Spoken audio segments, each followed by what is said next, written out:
Indie FPS titles look to continue to crush it in 2026 with throwback titles, dinosaur games, co-op shooters, and some bigger name titles, so let's begin with John Carpenter's Toxic Commando, a 4-player cooperative shooter where you team up to fight endless hordes of undead monsters and a supernatural menace called the Sludge God. This looks rather old school, almost Rambo or Commando-esque, but with zombies of course, looking to make use of more conventional firearms instead of fantasy weapons. There are gameplay sections on a vehicle which changes things up, and is from the developer of the World War Z game, which is pretty good and might just fill the void of Left 4 Dead. Lunar Abyss is a single-player, story-driven action-adventure game from a first-person perspective, having fluid platforming and intense bullet hell style combat, where you follow a prisoner sentenced to explore a derelict megastructure beneath the surface of the mimic moon Luna. You must sprint, jump, and dash through brutalist alien ruins to recover forgotten technology and uncover lost secrets of the colony that once thrived there, while your artificial prison guard watches your every move and offers cryptic guidance. The depths are filled with corrupted souls and twisted cosmic horrors that challenge both your platforming and shooting skills, all while you fight through the eerie abyss and piece together the fate of the lost colony, having one of the sickest art directions and is certainly one to watch. This video is brought to you by Retrospace, a disco-punk space horror shooter where you play as a janitor trapped on a massive space station called Aurora 5 that has been swallowed by a sentient black hole and now drifts in the void against surreal time-bending odds. You explore the interconnected corridors and rooms of the space station, facing weird animal and plant hybrids and other strange dangers while using stealth, traps, evasive tactics, or your guns to survive against the madness. There is an immersive sim influence in this game, so you do have options to deal with the various enemies and hazards, including light, shadow, diversions, and traps to lure or avoid foes as you explore. Muta mods are special mutations you can acquire that grant powerful stealth or combat enhancements for your character, but they may come with unpredictable side effects, which forces you to change your approach to different scenarios. Death is a core part of the game, since the space station can conveniently create an infinite number of clones of you, but of course do watch out for cloning degenerations, along with a corpse run mechanic. The retro futuristic vibes are immaculately done as well, and looks very high potential, so if interested, wishlist the game on Steam. Another not-so-indie title is Starship Troopers Ultimate Bug War due to the IP, but developer Oroch Digital did make the excellent Warhammer 40k bolt gun, so another shooter from them is of interest, dropping you into the middle of the war against the Arachnid menace. Step into the boots of a mobile infantry recruit as you fight through swarms of bugs, with old-school arcade-inspired action and firepower. Wield over 30 weapons from the franchise, including the classic rifle to heavier weapons like tactical nukes and bipedal mags, and call in tactical support as you fight across various battlefields. Of course, the satirical military structure and story has somewhat been co-opted by Helldivers 2, but I do have a soft spot for this IP, so fingers crossed this is good. Don't Stop Girlypop is a Y2K arena movement shooter where standing still is not an option, and speed, style, and constant motion define every fight. The game pushes you to keep moving with mechanics like ground slams, double jumps, dashes, and wave hopping, where the faster you go, the more damage you deal and the more health you recover. Combat takes place in vibrant arenas filled with robotic foes from a mining corporation called Tigris Nix that wants to drain the world of a life force called the Love, and destroying these machines releases that force back into the environment as you inch closer to healing the world. Weapons feature alternate fire modes and deep customization, giving you a bunch of options to deal with enemies, having one of the wildest art styles that I have come across,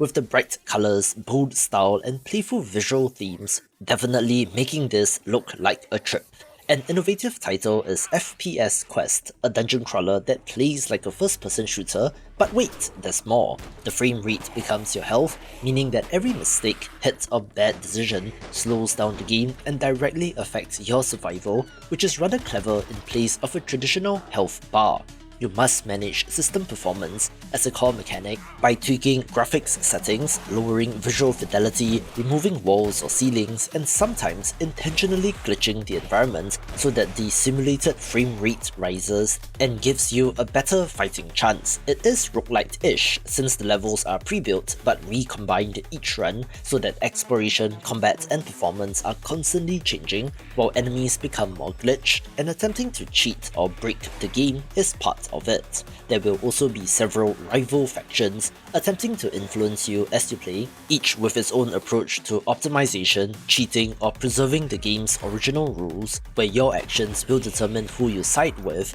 being very clever and is only possible in indie games. CYBRLICH and the Death Cult of Labor is on the list primarily because I love the look of this game, with the intentionally limited colour palette and an almost comic book-like line work to the art. It is an adrenaline-filled boomer shooter in every sense of the term, where you play as a buff, meat-headed barbarian hacker who storms a sprawling corporate tower to take down an evil undead overlord named CYBRLICH and his undead minions in a satirical rampage against corporate culture. A storm rages above the city while Lich Corp looms as the world's reigning mega corporation, and you must carve through enemies and bosses which block your path using a variety of over-the-top weapons and utility items like a ceremonial Employee of the Month sword, a revolver powered by blood rituals, explosive Mountain Dew bottles, or demon burgers to heal. The game evokes classics of the genre with frenetic, exaggerated combat, taking inspiration from Doom and Ultra Kill, and looks like rip and tear action.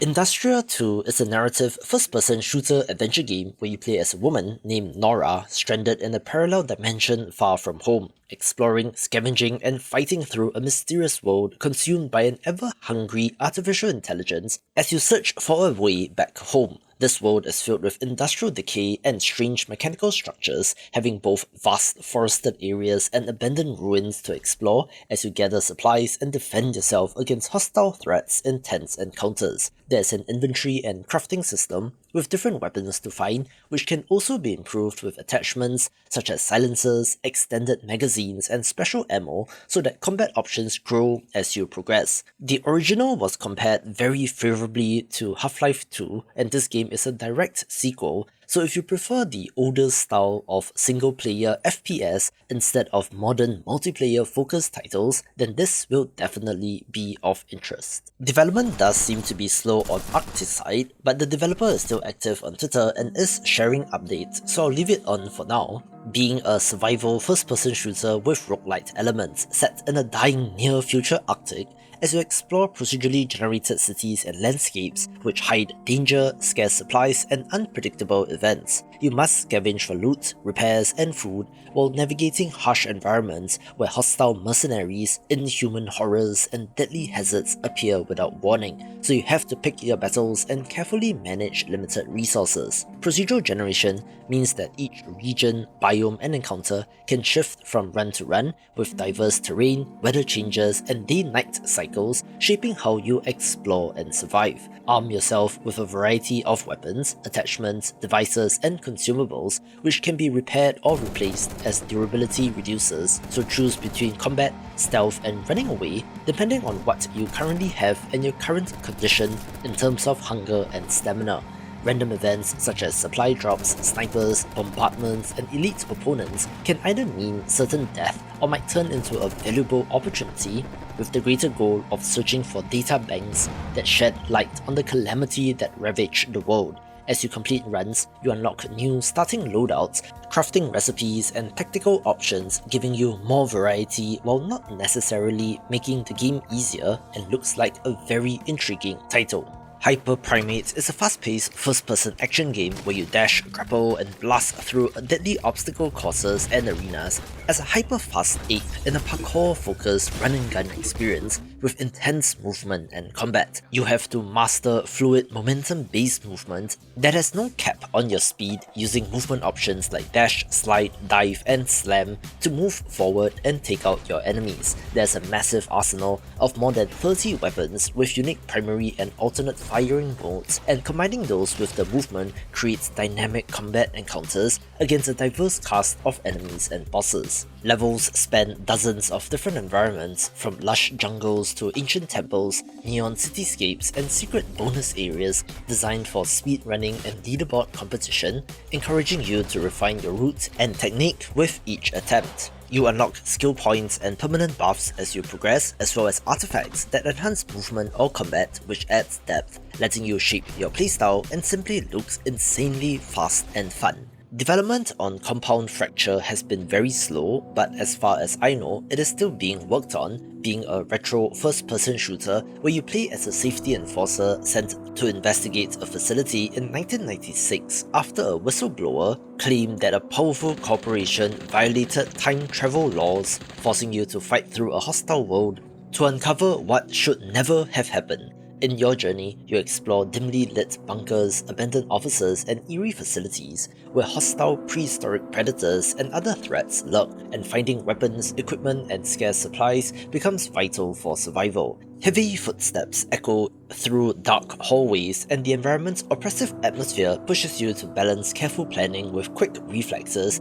as you confront enemies and navigate dangerous terrain. You piece together information from maps and documents scattered throughout the compound as you progress forward. Well, I'm always down for dinosaurs in games, so I hope this is great. Cult is a grimdark first-person shooter where you play as a 500-year-old occultist named Lazar, who fights through occult Nazi forces, religious zealots, and unspeakable cosmic horrors in a 1945 war-torn world drawing from the Cthulhu mythos. Combat uses visceral, old-school shooter mechanics inspired by early 2000s titles, with a unique arsenal of guns modified by arcane talismans that let you shoot powerful bursts of destructive energy and combine functions for varied effects, battle powerful supernatural enemies and eldritch abominations, while uncovering ancient secrets and magical artifacts of untold power, where shooters do generally fall into three camps of modern military, sci-fi, or eldritch/fantasy, which is where this game lands. You can use eldritch magic to unlock your third eye, using that to find hidden areas or to solve puzzles, looking pretty darn sick, so definitely have this on your watch list. Hell Let Loose Vietnam is from the developer of the World War II shooter Hell Let Loose from 2021, which has an astounding 143,000 Steam reviews as of recording, so the follow-up is of interest, being a tactical first-person shooter in a different theatre of war. Teams of up to 50 players fight large-scale battles as either the United States Armed Forces or the North Vietnamese Army or Viet Cong in dense jungle, river delta, and open terrain to recreate the intensity of this historic conflict. Gameplay focuses on realistic, squad-oriented combat where coordination, communication, and tactical decision-making are key as you engage in different game modes such as warfare and offensive that requires strategic positioning and teamwork rather than lone wolf action. The game features multiple large maps with varied lighting and weather conditions, offering distinct tactical challenges across thick forests, rice paddies, and winding waterways, while engaging in immersive combat scenarios that demand careful planning and execution. Vehicles play a role in fight dynamics, including helicopters and patrol boats, which changes the pace of the action. There are also 17 different roles for soldiers, and has distinct asymmetry between both sides, from the ability to build tunnels for ambushes to the availability of helicopters, along with period-appropriate weaponry, so if Battlefield or Call of Duty isn't quite doing it for you, then certainly give this a go. Second Loop self-describes as a Half-like with Mac, so I don't know if that's supposed to be a typo, but it sure does seem to be a Half-Life 2-like, and is a single-player, first-person action game set in a futuristic dystopian world where you pilot a powerful mech and can use special gravity-manipulating abilities to reshape the environment, solve physics-based puzzles, and overcome challenges using both creativity and combat tactics. You can lift, disassemble, and reassemble objects and debris with telekinetic control over gravity, manipulating components into new constructions or vehicles, including sports cars, aircraft, or other bespoke machines, which you then use to traverse terrain and overcome obstacles. Combat puts you in direct conflict with advanced artificial intelligence enemies that adapt to your playstyle, so you have to dodge attacks and unleash powerful barrages of your own. The rain-soaked, ruined cityscape setting is impressive, while I think it's running on Unreal Engine 5, which would explain the hyper-realistic visuals, so I cannot wait for this next wave of games to hit. Speaking of Unreal Engine 5, Unrecord is probably the poster child for this, since this bodycam first-person shooter shocked the world when it was first revealed, with people saying that it could have passed off at a glance for real footage, and that was before the advent of this current era of generative AI videos. You take on the role of a tactical police officer going on missions and a main story campaign that has been likened to a detective novel or thriller, with enemies, environments, and action rendered in uncanny detail. In addition to combat, you're using your detective skills to investigate crime scenes and hostile situations, finding clues, talking down suspects, and deciding whether or not to fire your weapon. The bodycam, almost fish-eye lens, can be a bit disorienting, so you do have to get used to that as you explore urban, industrial, and interior spaces while facing armed enemies and other threats like IEDs. Since it was first revealed, the developer has been rather quiet, but the news as of December 2025 is that they have secured funding and grew from a team of 2 bedroom programmers into a team of 10 and are still hiring, all without a traditional publisher, so let's hope for more updates in 2026. I love the blocky retro visuals of Deep State, another first-person action game that blends classic 90s shooter action with immersive sim elements, inviting you to travel the globe through expansive levels with multiple routes and ways to complete objectives as you uncover the truth behind a top-secret black project. You explore a stylized world inspired by shooters and immersive sims of the past,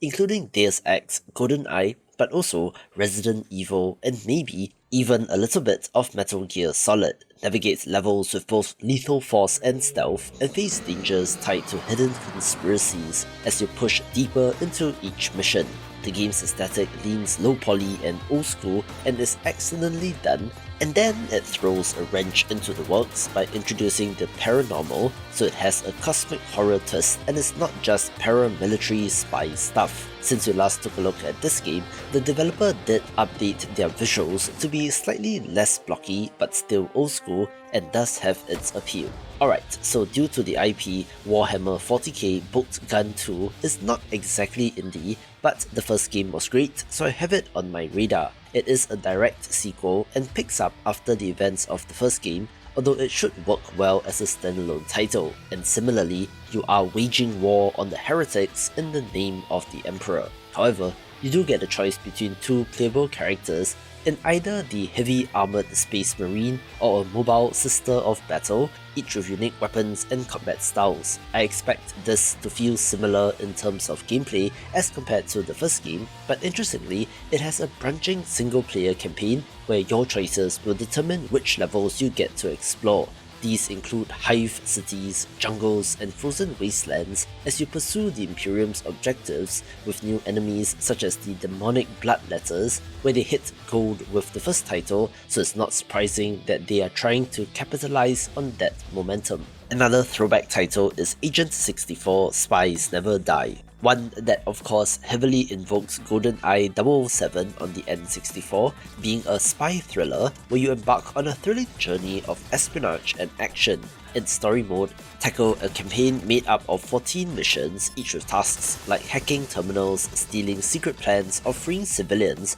while fighting armed guards in tense shootouts. It will also have 3 difficulty modes, which don't just decrease your health and increase enemy damage, but also add additional objectives and new areas to discover, which does add replayability. A paradox mode lets you unlock gameplay modifiers and cheats by beating set par times and trials, adding some extra flavor to the regular mode, with there also being contracts, which are remixed missions to increase the challenge. Cooperative play supports both local split screen and online co-op with friends through the entire campaign, and a multiplayer PvP arena mode pits up to 8 players and bots against one another in deathmatch and objective-based matches, being very similar to its inspiration and have absolutely nailed the look as well. Rogue Point is a 4-player cooperative first-person shooter with a fascinating setup where the richest CEO on the planet has died and conglomerations are foaming at the mouth in wanting to get a piece of it, hiring mercenaries via an app to do their dirty work for them. You play as members of Rogue Point, an elite vigilante squad who dares to fight back, entering hostile territory to take on these mercenaries and to complete objectives. Work together to gather intel, assault fortified positions in places like airports, malls, offices, and oil rigs, and adapt to the unpredictable tactical challenges you face. Combat focuses on planning and execution with real-time shooting, strategy, and resource decisions, and enemies include standard soldiers, berserkers who want to close the distance with melee weapons, ghostly snipers which provide covering fire, heavy units which can tank damage, and the all-too dangerous elite 5-star mercenaries, which should be quite the challenge. Between missions, you earn money by completing objectives so that you can buy new weapons, tactical gear and attachments, or take chances with special dead drop gear, where I spent a bunch of time with Left 4 Dead 1 and 2 back in the day, so this looks to scratch that same itch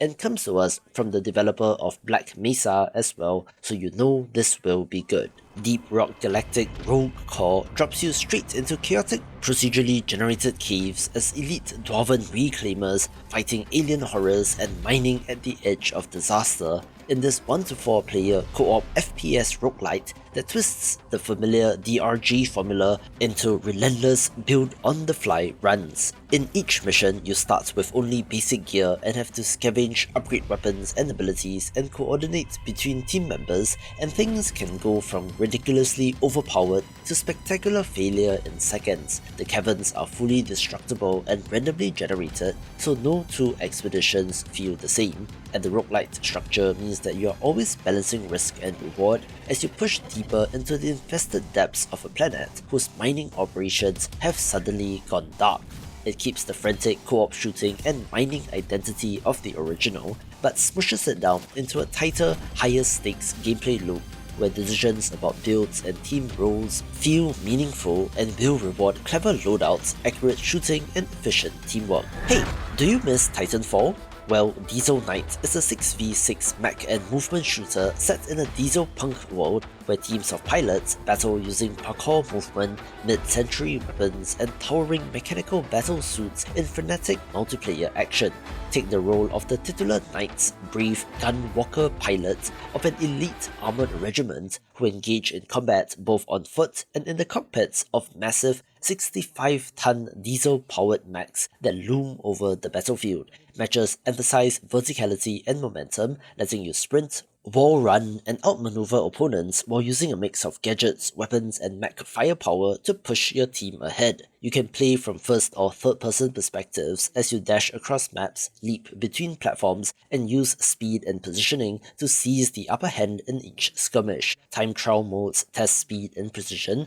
outside of core matches, encouraging mastery of the movement, having had a successful Kickstarter campaign, so here's wishing them all the best. From the developer of Payday, Payday 2, and GTFO comes Den of Wolves, another cooperative first-person heist shooter where you and a small crew take on risky jobs as criminals for hire in the high-tech Midway City, a futuristic innovation zone rife with competition between rival corporations with hidden agendas. You gather your team, plan your approach, gear up with weapons, gadgets, and intel, and execute complex missions that can include sabotage, theft, industrial espionage, and assassinations as you push into guarded facilities and systems. Heists are dynamic and unpredictable, shifting from stealthy infiltration to full-on action as alarms, security forces, and tactical threats makes you change your approach on the fly as you take on the city's defenses. The techno-thriller tone and futuristic backdrop gives every operation a high-stakes feel as rival corporations use you against each other in a world where ethics are optional and opportunity abounds for those bold enough to take it. Chryssal Theatre of Idols is a first-person horror action-adventure shooter set in a haunting, twisted version of Spain called Hispania, where you play as a soldier named Gabriel who can use his own blood as both weapon and lifeline while exploring a cursed island full of dark secrets and nightmarish threats. Explore the eerie, crumbling streets and grand ruins of the island of Tormentosa, uncovering chilling history and twisted folklore as you move through areas filled with cults and a central thread of blood sacrifice. Blood is critical because every shot from your weapon uses a portion of your life force as ammunition, forcing you to balance how much blood you shed to both survive and fight. And you can upgrade powers and weapons using coins found during your journey to deal more damage or endure longer in combat. As you push deeper into the world's horrors, you face terrifying enemies and puzzles that test your ability to manage health and aggression, and the narrative weaves together disturbing elements of history, religion, and nightmare to reveal more about the island's secrets and why the Sun God's mission drives your perilous quest. It is not easy to make a multiplayer-focused shooter, even more so as an indie developer, given that the competition is literally billion-dollar companies, but yet this developer is trying, with early playtests of Out of Action being very positive, making it one to watch. Set in a brutal cyberpunk universe, fluid movement, dynamic combat, and deep progression pushes the action, throwing you into combat with a substantial selection of weapons, attachments, augments, and devices. Battle across dystopian arenas, with the movement in this being a standout feature, including sprinting, sliding, and even jumping through windows, broken glass, and all. Having multiplayer bullet time, which is an interesting addition. Loadout customization runs deep, with gear, weapons, and augment choice shaping your strengths and tactical options as you adapt to brutal encounters with both human foes or enemy AI in the offline mode, with the visual style drawing upon dark 90s anime aesthetic that underscores the gritty cyberpunk world and its violent backdrop, while gore, dismemberment, and visceral effects elevate the minute-to-minute action. As Cuphead showed, the 1930s rubber hose style animation is pretty timeless, with the next game to use this and also conveniently exploiting Mickey Mouse going into the public domain, being Mouse P.I. for Hire, an action-packed shooter drawing from noir detective stories, where you step into the shoes of private investigator Jack Pepper in a gritty, stylized city full of corruption, crime, and danger. The game's visuals use hand-drawn black and white rubber hose animation that evokes early animated films, and this unique aesthetic blends with explosive FPS combat and jazz-fueled atmosphere to create a distinct look and feel. As you explore lively environments, you unravel layers of corruption and mystery while blasting through enemies with a fully loaded arsenal of cartoony weapons and devastating power-ups, and looks like the next big hit. I have a soft spot for developer Evil Raptor, who made Pumpkin Jack and the underrated Akimbot, so I was excited to see their next project, with Far Far West looking quite impressive in being a 1 to 4 player cooperative shooter where you play as robot bounty hunters taking on dangerous contracts in a supernatural Wild West full of monsters, magic, and mayhem. Blast away at enemies, sling spells, complete missions, and collect bounties from the sheriffs and townsfolk while navigating varied frontier environments that mix dusty deserts with haunting mines and spectral threats. The mix of gunslinging with spellcasting adds variety, with gear, perks, and abilities which allow you to specialize and tweak your character, also having a variety of enemies, and simply looks like fun with friends. Watch this video for more upcoming indie games of 2026.